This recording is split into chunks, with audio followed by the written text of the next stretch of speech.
अरे बहू, खाना बन गया है तो मुझे परोस दो ना, बहुत भूख लगी है। बोलते हुए दामोदर लाल अपने गमछा से मुंह पोंछते हुए जमीन पर बैठ गया। कहा तो था ना, आज मेहमान आने वाले हैं, थोड़े से आपको सब्र नहीं होता। काम के ना काज के, दुश्मन अनाज के। बोलते हुए नेहा किचन में जोर जोर से बर्तन की आवाज़ करने लगी। रमेश घर पर आते ही नेहा से पूछा, क्या हुआ, इतने गुस्से में क्यों हो? क्या करूं, एक तो दिन भर काम करती हूं और तुम्हारे पिताजी बैठ बैठ कर थाली उड़ाते हैं। आज मेहमान आने वाला है, थोड़ा भी सब्र नहीं होता। बाबूजी, कम से कम आज के दिन तो थोड़ा सब्र कर लो। अरे बेटा, मैंने सुबह से कुछ नहीं खाया है, दोपहर ढलने को है, मुझे बहुत भूख लगी है, इसलिए मैंने बहू से खाना मांगा। देखो तो कितना झूठ बोल रहा है, सुबह तो इतनी सारी चीज़ें खाया था। रमेश अपने पिताजी की तरफ देखते हुए बोला, बाबूजी, आपकी उम्र ढलने की वजह से भूलने भी लगे हो। नहीं बेटा, मैं झूठ नहीं बोल रहा हूँ, मैं सच बोल रहा हूँ, मैं कुछ नहीं खाया है। ठीक है बाबूजी, अब आप जाओ यहाँ से, जब खाना बन जाएगा तो खा लेना।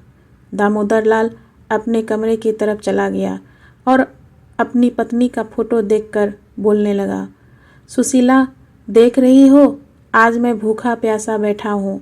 अगर तू रहती तो मुझे खिला खिला के पेट निकाल दी होती। तुम बहुत बुरी हो, मुझे इतना खिला खिला के मेरी आदत बिगाड़ के खुद इस दुनिया से चली गई। अब मुझे कौन संभालेगा? तुम बहुत बुरी हो। बोलते हुए फूट फूट कर रोने लगे। सारे मेहमान आ गए। नेहा और रमेश ने बहुत अच्छे से कपड़े पहने थे, घर को अच्छे से सजा के रखा था, डाइनिंग सेट भी। सारे मेहमान बात कर रहे थे कि इतने में दामोदर लाल अपने कमरे से बाहर आ गया। उसमें से एक मेहमान ने पूछा, अरे नेहा, यह कौन है? नेहा गुस्से से दामोदर लाल को देखते हुए बोली, रमेश का गांव वाला है, काम के लिए शहर आया था, इसलिए हम ही काम पर लगा लिया। अब मुंह क्या देख रहे हो, जाओ सबके लिए पानी लेकर आओ। नेहा दामोदर लाल को बोलते हुए मेहमानों से बातें करने में लग गई। दामोदर लाल एक ट्रे में सबके लिए पानी लेकर आया। अचानक से सोफा में पांव लगने की वजह से एक गिलास पानी नीचे गिर गया। इतने में नेहा जोर से चिल्लाई, अगर काम नहीं आता है तो यहाँ रहते क्यों हो? चले जाओ यहाँ से, किसी काम के नहीं हो। दामोदर लाल गिलास उठाते हुए किचन में वापस रखकर अपने कमरे में जाकर बहुत रोया। यह सारी घटना उसका इकलौता पोता 7 साल का विशेष अपने दादा के पास आता है। दादाजी, आपने मम्मी को क्यों नहीं बोला कि आपके उन्होंने क्या लगते हो? उन्होंने तो आपको कहा कि आप गांव से आए हो। अरे बेटा, तुम्हारी मम्मी ठीक ही तो कहती है, मैं गांव से ही तो आया हूँ ना। अच्छा छोड़, तू बता, स्कूल से आ गया? हाँ दादाजी। आपको भूख लगी होगी ना? विशेष अपने स्कूल बैग से अपना टिफ़िन निकालते हुए दादाजी को देता है। ये लो दादाजी, आज मुझे स्कूल में बिल्कुल भूख नहीं थी, इसलिए मैंने नहीं खाया, आप खा लो। बेटा, यह गलत है, आपकी मम्मी ने टिफ़िन इतनी मेहनत से दी थी तो आपने क्यों नहीं खाया? दादाजी, मैं तो रोज़ ही खाता हूँ, आज बस नहीं खा पाया। अब आप कुछ भी मत बोलो, बस खा लो। ठीक है, मैं अकेले नहीं खाऊंगा, तुम भी साथ में खाओ। ओके दादाजी। दोनों पराठे खा ही रहे थे कि इतने में नेहा अंदर आ गई और विशेष को खींच कर ले गई। सारे मेहमान जा चुके थे। नेहा रमेश खाना खा चुके थे और विशेष को भी खाना परोस दिया, लेकिन दामोदर लाल को पूछा तक नहीं। मम्मी, दादाजी को खाना दिया? हाँ दे दिया है, तुझे क्या, तू अपना खाना खा। विशेष ने थाली उठाया और दादाजी के कमरे में चला गया। दोनों दादा पोता एक साथ खाना खाने लगा। यह देख नेहा का गुस्सा 7वें आसमान पर पहुंच गया। नेहा रमेश से गुस्से से बातें करते हुए बोली, अब इस बुढ़े का कुछ करना पड़ेगा, तुम इसको कहीं और छोड़ कर आ जाओ, मैं इसको और बर्दाश्त नहीं कर सकती, किसी काम का नहीं है, सिर्फ इसके ऊपर खर्च करो, मुफ्त का खाना खिलाओ। यह सुनकर रमेश बोला, तुम क्यों गुस्सा कर रही हो, रहने दो, एक कोने में तो पड़ा रहता है। विशेष ये सारी चीज़ें सुन लेता है और बहुत भावुक हो जाता है। अपनी आंखों में आंसू छुपाते हुए अपनी मम्मी पापा के पास आता है और कहता है, पापा क्या आपने कभी अपने दादाजी को देखा है? हाँ बेटा, मैं तो दादा दादी के गोद में बहुत खेला हूँ, बहुत प्यार करते थे मुझे, हम सब साथ में रहकर बहुत खुश थे।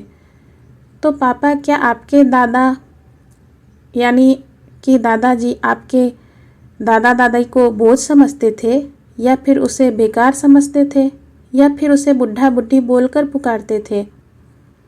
नहीं बेटा, मेरे मम्मी पापा ऐसा बिल्कुल नहीं थे और दादा दादी का बहुत ख्याल रखते थे, बहुत प्यार करते थे, उनको प्यार से संभालते थे, उनका समय पर खाना दवा दारू सब करते थे, कभी उनकी बातों का बुरा भी नहीं मानते थे। तो फिर पापा मम्मी आप दोनों मेरे दादा दादी के साथ ऐसा व्यवहार क्यों करते हो? उसका ख्याल क्यों नहीं रख सकते? और मम्मी आप उसे बुढ़े बुढ़े करके क्यों पुकारते हो? वो तो आपके पापा जी की तरह है ना। रमेश और नेहा एक दूसरे की तरफ देखने लगे। पापा जब आप दोनों भी बूढ़े हो जाओगे तो मुझे भी आप दोनों को बुढ़ा बुढ़ी बोलना पड़ेगा क्या? यह सुनकर नेहा और रमेश दोनों शर्म से सर झुका लिए। उसके बाद अपने बेटे को गले लगाते हुए कहा, नहीं बेटा, ऐसा कुछ नहीं करना पड़ेगा, आओ हमारे साथ। नेहा और रमेश दोनों दामोदर लाल के पैर छू के हाथ जोड़ के माफ़ी मांगी। पापा मुझे माफ़ कर दो, मैं आपका बेटा होकर भी कभी आपका ख्याल नहीं रख पाया। आज मेरे बेटे ने मुझे समझा दिया। पापा जी, आज मैं पहली बार आपको पापा जी बोल रही हूँ, मुझे खुद पर शर्म आ रही है। मैं आपसे माफ़ी भी कैसे मांगूँ? मैं आपका बहुत तिरस्कार की हूँ, बहुत बेइज्जती की है, इसलिए आज मेरे बेटे ने मुझे सही सबक सिखाया है। क्या आप मुझे फिर भी माफ़ कर दोगे? दामोदर लाल दोनों के सर पर हाथ रखते हुए बोला, तुम दोनों हमेशा खुश रहो। रही बात माफ़ी की, तो अपने बच्चे से कितनी भी गलतियाँ हो जाए, माँ बाप तो माफ़ कर ही देते हैं। कितना अच्छा लग रहा है, आज हमारा फैमिली पूरा हुआ। क्यों नहीं इसी बात पर एक ट्रिप हो जाए? Mummy papa please. ठीक है बेटा, तुझे कहाँ जाना है? दामोदर लाल अपने कपकपाते हाथ विशेष के ऊपर रखते हुए बोला। दादाजी अभी गर्मी छुट्टियाँ स्टार्ट होने वाली है, इसलिए हम लोग शिमला चले। रमेश, अरे वहाँ जाने के लिए बहुत खर्च है और इतने पैसे नहीं है मेरे पास। लो कर लो बात, अब तुम्हारे पापा के पास कभी पैसे होते हैं क्या? नेहा हंसते हुए बोली। दामोदर लाल बोला, इस ट्रिप के सारे पैसे मैं दूंगा। सभी जोर से हंसने लगे। अच्छा पापा जी, आज आज तो आपने खाना भी ठीक से नहीं खाया। आज मैं आपके लिए डिनर क्या बनाऊं? आज जो भी बोलोगे आपके पसंद से ही बनाऊंगी और आगे भी बनाऊंगी। दामोदर लाल, अरे बहू तुम बस प्रेम से कुछ भी बना दो, मुझे अच्छा लगेगा। बस हम लोग सब साथ में खाना खाएंगे। पापा आज के बाद से आपके बिना हम लोग कोई भी खाना नहीं खाएंगे। और हाँ, आपको जो भी ज़रूरत पड़े आप मुझे ज़रूर बताना। विशेष, तो चलें डाइनिंग टेबल पर? सभी ज़ोर से हंसते हुए हा हा हा हा। तो दोस्तों, अपने बूढ़े माता पिता की अच्छे से ख्याल रखें, अच्छे से देखभाल करें। ये मत सोचें कि वो बोझ है। बस ये सोचिए कि जब आप छोटे थे वो भी आपके तरह ही एक माँ बाप थे, तो आपका ख्याल रखा, तो अब उसकी बारी है, तो हमारा फ़र्ज़ है कि हम उनका ख्याल रखें।